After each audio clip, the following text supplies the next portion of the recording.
बिस्मिल्लाहिर्रहमानिर्रहीम। अस्सलामुअलैकुम। मैं हूँ एजाज अली। नए आने वाले दोस्तों से गुजारिश है कि हमारे चैनल को सब्सक्राइब कर लें। चलते हैं आज की कहानी की तरफ। किसी गांव में एक किसान और उसकी बीवी रहते थे। दोनों की बड़ी तकलीफ में गुजर होती थी। किसी रोज खाने को मिल जाता, किसी रोज न मिलता। उनके घर से मिला हुआ एक छोटा सा बागीचा था। उसमें किसान ने कुछ बैंगन के पौधे लगा रखे थे, लेकिन किसी पौधे में फल नहीं आए। सिर्फ एक छोटे पौधे पर एक ही बैंगन लगा। एक रोज किसान ने अपनी घरवाली से कहा, देखो, बागीचे में और बैंगन तो है नहीं, यही एक बैंगन है, इसलिए उसे बेचना ठीक ना होगा। तुम्हारी क्या राय है? घरवाली, बहुत अच्छा, उसे तोड़कर अपने ही घर ले चलेंगे। बैंगन रिपता रिपता बढ़ने लगा। बढ़ते बढ़ते वो कद्दू जितना बड़ा हो गया। तब एक रोज किसान ने उसे तोड़ लिया और अपनी बीवी के हाथ में देकर बोला, ले, आज इसकी तुरकारी बना ले, मैं खेत से लौटकर खाऊंगा। किसान तो अपने कंधे पर हल रखकर खेत को चल दिया और उसकी बीवी बैंगन लेकर घर आ गई। घर पर जो ही उसने हाथ में छुरी लेकर बैंगन को काटना चाहा, मालूम नहीं किसने कहा, आहिस्ता आहिस्ता काट, आहिस्ता आहिस्ता। ये सुनते ही वो भौचका सी रह गई और चारों तरफ देखने लगी, ये कौन बोल रहा है। जब कहीं कोई नजर न आया तो किसान की बीवी ने फिर बैंगन काटने को हाथ बढ़ाया, लेकिन दोबारा फिर वही बात सुनाई दी, आहिस्ता आहिस्ता काट, आहिस्ता आहिस्ता। आपकी बार उसे ऐसा मालूम हुआ कि बैंगन के अंदर से आवाज आ रही है। ये ख्याल आते ही उसका कलेजा धक से रह गया। बैंगन को जमीन पर फेंककर वो घर से भाग निकली। खेत में पहुंचकर ही उसने दम लिया। किसान ने अपनी बीवी को इस तरह घबराया हुआ देखकर पूछा, कहो, क्या बात है? बीवी ने कहा, वो बैंगन तो बोलता है।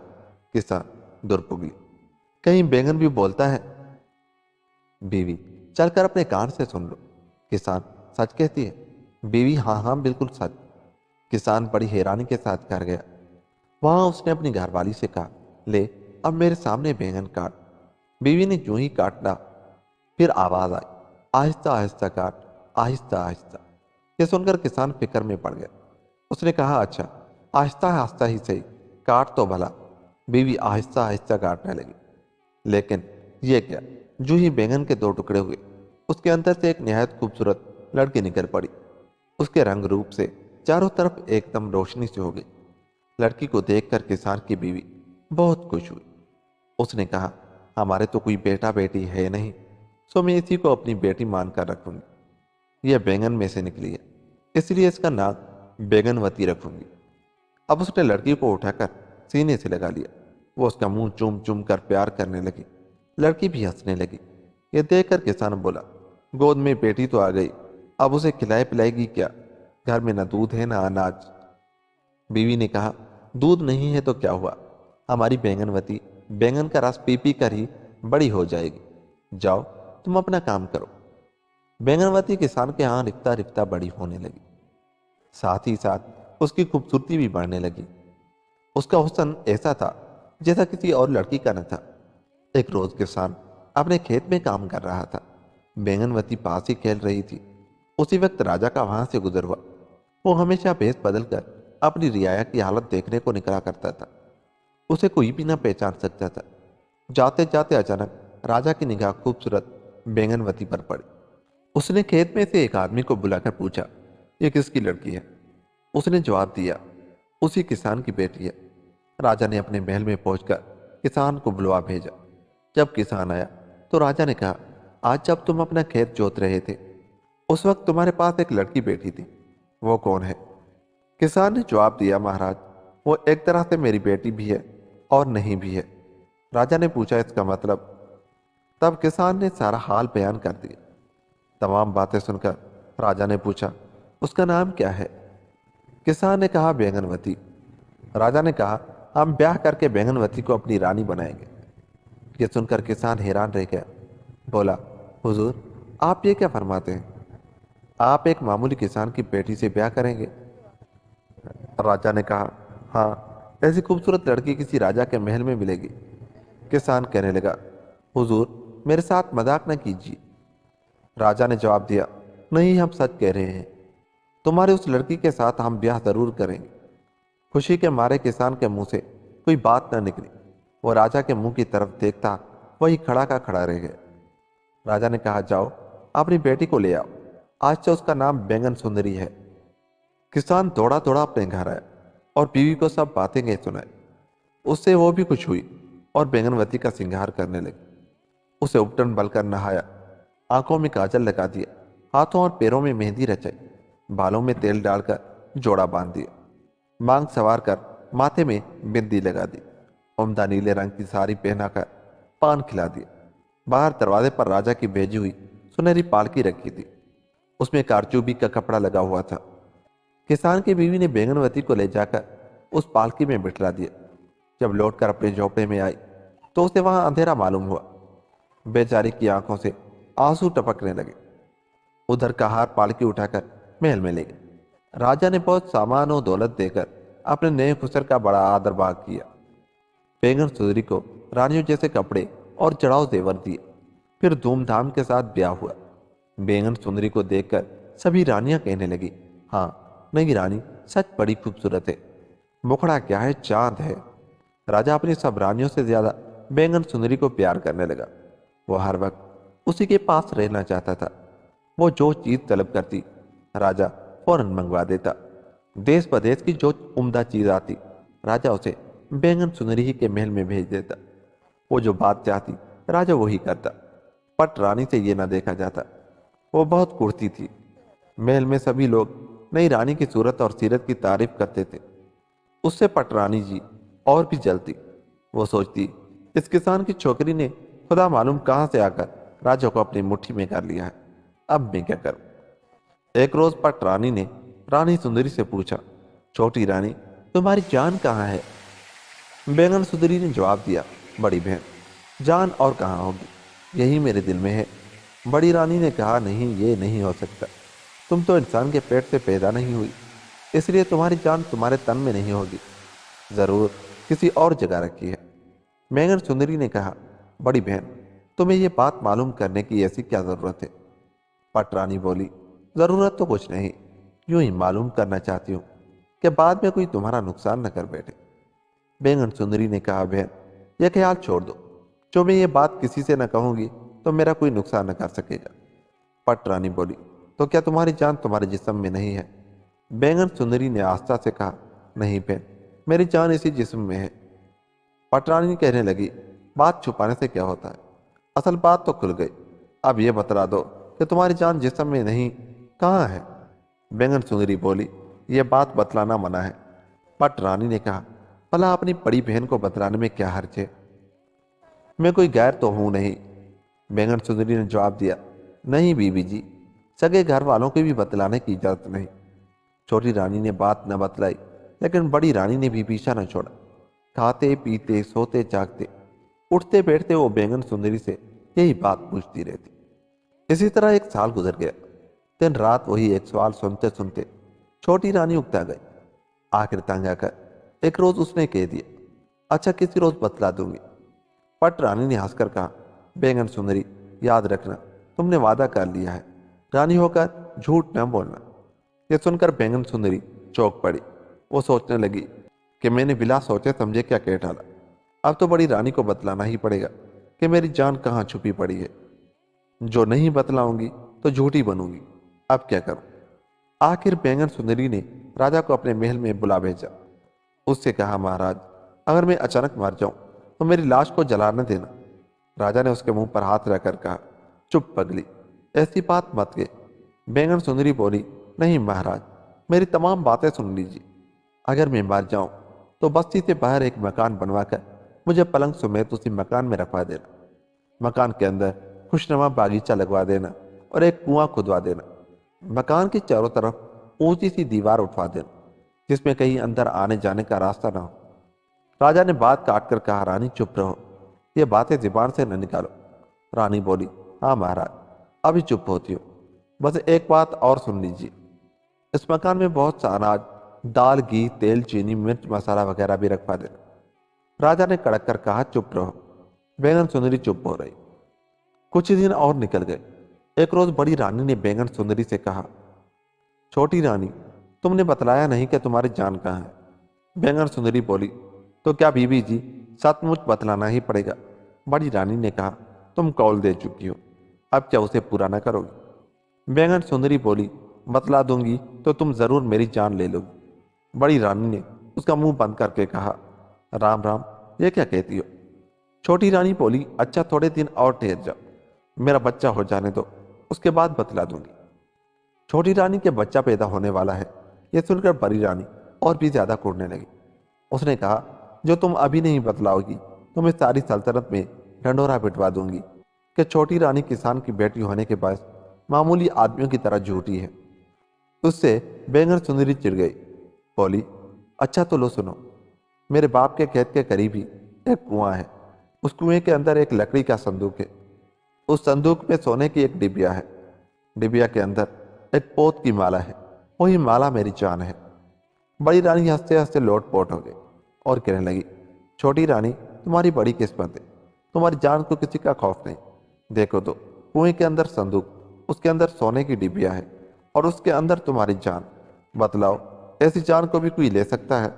ये जान तो हमारी ही है कि जरा गला घोंट देने से निकल जाए। खैर, तुम जीती जागती रहो, राजा को तुम्हारे हाथों सौंप कर मैं सुख से स्वर्ग को चली जाऊंगी। अब बड़ी रानी जल्दी से अपने महल में गई, फिर उसने चुपचाप बांदी को भेजकर एक गोताखोर को बुलवाया।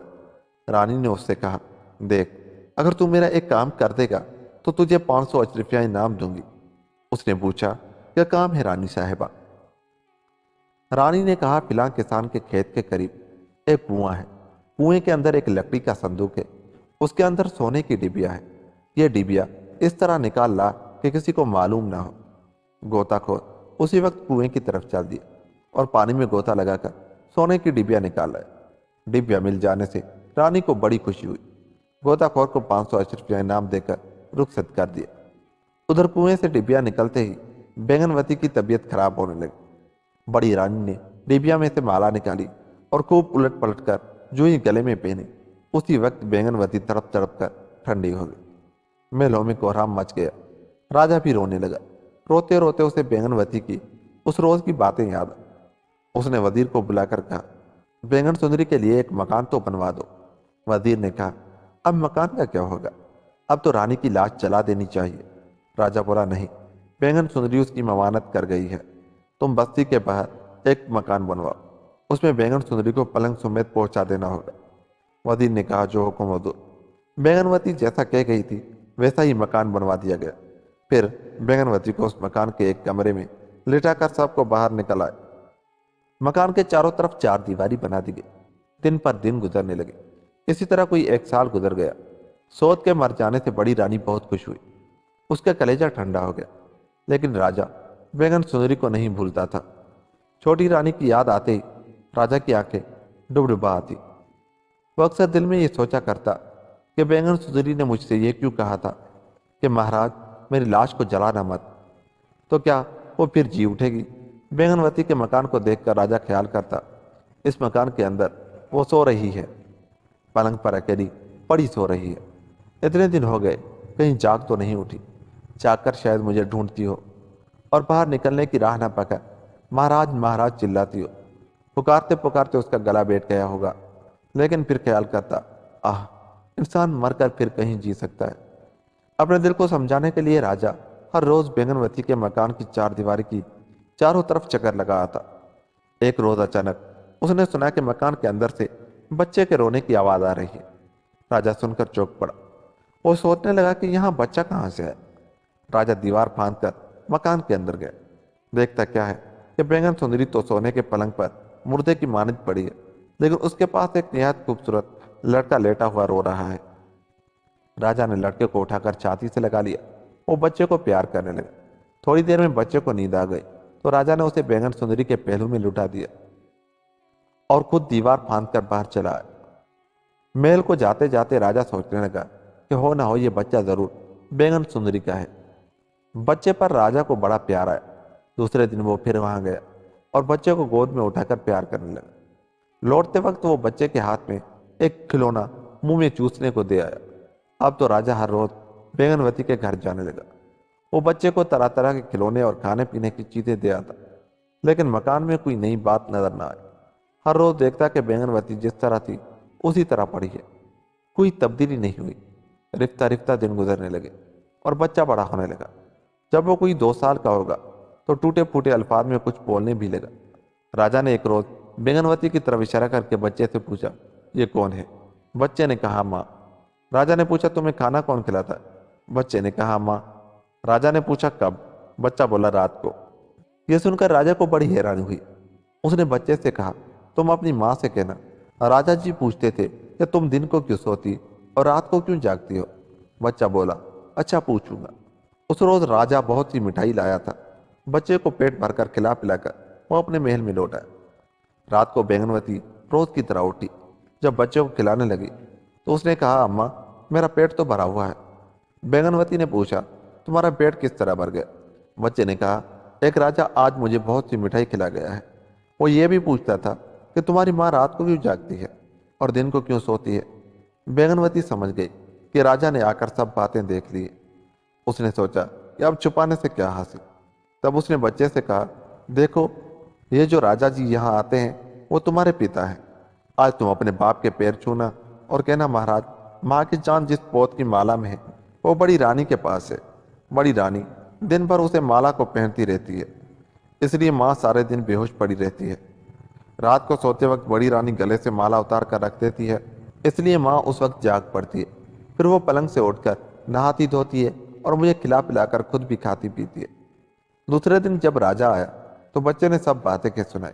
मामला राजा की समझ में आ गया। बड़ी रानी पर उसे बड़ा गुस्सा आया। दिल में कहने लगा, ठहरो बड़ी रानी, तुम्हें हसद का मजा चखाऊंगा। महल में जाकर राजा ने बड़ी रानी से कहा, रानी, हमारे एक दोस्त का लड़का बहुत खूबसूरत है। मैं उसको बहुत प्यार करता हूँ। एक रोज उसे यहाँ लाऊंगा। खूबसूरत बच्चे रानी को बहुत अच्छे लगते थे। वो बोली, अच्छी बात है, ले आना, मैं भी गोद में लेकर प्यार करूंगी। राजा ने कहा, लेकिन वो लड़का जिद्दी है। जो चीज मांगता है जब तक वो मिल न जाए रो रो कर आफत खड़ी कर देता है। रानी बोली, इस बात की क्या फिक्र है? मेलों में कमी किस चीज की है? जो चीज मांगेगा वही दे दी जाएगी। अच्छा, तो उसे लाता हूँ। एक एक राजा बैंगनवती के मकान पर गया। उसने लड़के से कहा, देखो, जब हमारी रानी तुम्हें गोद में ले उस वक्त फौरन उसके गले की माला पकड़ लेना और जोर जोर से रोना शुरू कर देना। रानी जब तक तुम्हें पोत की माला ना दे दे रोते रहना, समझ गए ना? इस तरह सिखा पढ़ाकर राजा लड़के को बड़ी रानी के पास ले गए। रानी उसे प्यार से अपनी गोद में ले लिया और बोली, हाँ, लड़का तो बहुत ही खूबसूरत है। लड़का रानी की गोद में पहुंचते ही उसके गले की माला लेने को रोने चिल्लाने लगा। रानी ने उसे बहलाने को हर तरह कोशिश की, बतेरी खाने पीने की चीजें दी, तरह तरह के पोत के हार दिखलाए, लेकिन वो किसी तरह भी चुप न हुआ। तब राजा ने उदास होकर कहा, दूसरे के बच्चे को क्यों रुलाती हो? आखिर वो मांगता क्या है? रानी ने जवाब दिया, मेरे गले की माला मांगता है। राजा, तो दे दो, क्यों नहीं देती? रानी, नहीं, ये माला तो मैं किसी को नहीं दे सकती। राजा, ये माला उसे दे दो, मैं तुम्हें इसी किस्म की दूसरी माला ला दूंगा। रानी बोली, ये माला तुम्हें हरगिज न दोगी। राजा ने कहा, नहीं दोगी तो ये लड़का रो रो कर मर जाएगा। पराए बच्चे को अपने घर लाकर यूं मर जाने दोगी? रानी ने देखा कि बड़ी मुसीबत का सामना है। लड़का तो रो रो कर जान दे देता है। उसका रोना देखकर रानी को रहम आ गया। वो सोचने लगी कि छोटी रानी तो अब मर ही गई, थोड़ी देर के लिए यह माला बच्चों को दे दूं तो क्या हर्ज है। तब उसने कहा, मैं उस वक्त माला दे देती हूँ, लेकिन ये लड़का बहल जाए तो मुझे वापस ला देना। राजा ने कहा, हाँ, ऐसा ही किया जाएगा। रानी ने गले से माला उतार कर लड़के को दे दी और लड़के को लेकर राजा बाहर चला गया। तो उसने चुपचाप वजीर से कहा, वजीर साहब, बैंगन सुंदरी के मकान की 4 दीवारी तुड़वा दो। वजीर ने मजदूर लगाकर दीवार तुड़वा दी। राजा ने अंदर जाकर वो माला बैंगनवती के गले में पहना दी। माला पहनते ही वो आंखें मलती हुई उठ बैठी। राजा ने बैंगनवती से कहा, आज तुम बच्चे को लेकर यहाँ रहोगी और कल महल में चलना। उस रोज राजा बहुत रात गए तक बैंगनवती के यहाँ रहा। जब महल में पहुंचा तो बड़ी रानी ने पूछा, आज इतनी रात तक कहाँ रहे? राजा ने कहा, वजीर के साथ कुछ सलाह मशूरा कर रहा था। रानी ने पूछा, क्या सलाह मशूरा? राजा ने जवाब दिया, एक दूसरे मुल्क का बादशाह मुझसे लड़ने को आ रहा है, इसलिए ये सलाह कर रहा था कि तुम्हें कहाँ छुपा कर रखा जाए। रानी बोली, हे राम, लड़ाई पढ़ाई के तो नाम से मुझे हौल आता है, फिर आपने क्या तय किया? राजा ने कहा, जमीन के नीचे तय खाना बनवाकर उसमें तुम्हें छुपा रखूंगा। रानी कहने लगी, तो उसके बनवाने के लिए अभी हुक्म दे दीजिए। बादशाह, कल सुबह ही हुक्म दे दूंगा। ये कहकर राजा सो रहा। दूसरे दिन सुबह ही एक बड़ा घड़ा खोदा गया। राजा ने रानी से कहा, रानी, घड़े में जाकर देखो तो कि उसमें रहने सहने और खाने पीने का जरूरी सामान रखने के लिए काफी जगह है ना। देखने के लिए रानी फुर्ती से गड्ढे में उतर गई। उधर लोगों ने फौरन चारों तरफ से मिट्टी डालकर रानी को गड्ढे में फाड़ दिया। दूसरे के सुख को देखकर हसद करने वाली रानी जीती जागती ही गड्ढे में गाड़ दी गई। अब राजा बेगम सुंदरी और उसके लड़के को महल में ले आया और चैन से राज करता रहा। और यूं ये कहानी खत्म हुई। दोस्तों, दूसरों से हसद मत कीजिए, खुदा से मांगिए, वो अता करने वाला है, वो हर चीज पर कादिर है। मिलते हैं किसी ऐसी ही कहानी के साथ। मुझे अपनी दुआओं में याद रखिएगा। मुझे दीजिए इजाजत, अल्लाह ने के बाद।